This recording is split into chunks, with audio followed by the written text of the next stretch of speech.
စားတစ်ခုပဲရှိပါနင်တို့မှခန်းကျင်မှာလှုပ်ကြမ်းသွားရောက်ပြီပါ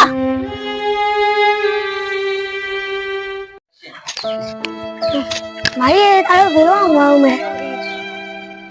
အော်မောင်လေးဒီတော့ရောက်တော့မို့လားမမဒီတိသွားလိုက်မယ်နော်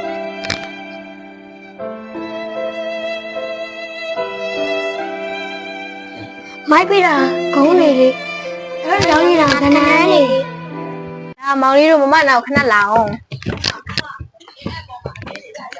ပင်လေစာရီကလည်းအရေးသေးကြီးတယ်အဲ့ဒီအတွက်ဒီကုန်းလေးပဲကုံအောင်ရောင်းလိုက်ပါနော်ပြီးတော့မမမှားစရာရှိလို့ဒီတော့ရောက်တဲ့ခါကျလို့ရှိရင်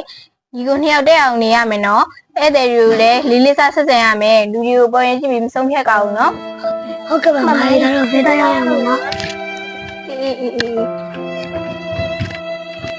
အော်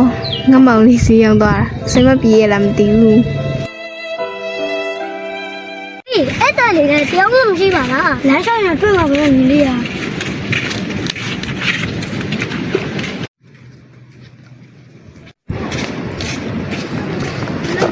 မိုင်းအလုံးခယူလေးအားပေးပါမိုင်းဘယ်မှာပေါ့လဲသူကဘာလို့ရောက်လဲခဏလေးမှလှုပ်လို့ရတယ်မိုင်းလှုပ်ပြီးပြတ်ဖမ်းနိုင်မလားငါသိတယ်ဟုတ်ပါဘူးမိုင်းရဒါလေးလှုပ်ပါလူခုပြောနေနော်ပေါ်စံ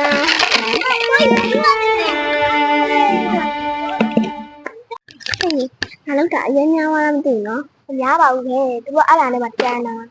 အေးနော်ဟုတ်တယ်ကိုမရဲ့ညီလေးရောဒီမှာသုံးလုံးလို့လားသူလည်းမလို့ဟာညီလေးဟိုမှာအကိုကြီးတယောက်တွေ့ရဲ့အဲ့ကိုကြီးသွားဖတ်ကြည့်တာပဲလေလွတ်မလားမသိဘူးဝေးကိုလူကလေးလွတ်ပါဝေးကိုရဒါလေးလွတ်ပါနော်ပြတ်မင်းတို့ဟာလည်းပါလေဟောဒါလေးလားဒါဘာလို့လဲပါပြန်ထောက်ပြမယ်နော်အဲ့လိုလေနော်ကိုချောပဲကြည့်ပါကိုရဒီလိုတော့တမန်ညီလေးလားဟိုကမထားနော်ကိုလွတ်မထားပဲလူတွေအပေါ်ရင်ကြည့်ပြီးဖုန်းပြအောင်နော်ညီလေးနော်ညီလေးမထားနော်တမန်ညီလေးကျန်ဦးရမဆန်းလည်းမရှိတော့ဘူးဘာလို့လုပ်ကြမလဲ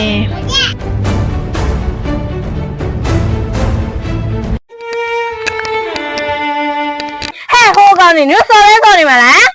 တို့လုံးလေးပါလေလုံးမစင်းစားဘူးလားမိဘမရှိတဲ့ငါခြာကျွေးလာနေတို့အခုချိန်တည်းရခြာကျွေးတွေရောအိမ်မှာလည်းငါလောက်စားတစ်ခုပဲရှိပါနင်တို့မှခန်းကျင်မှာလှုပ်ကြမ်းသွားရောက်ပြီပါ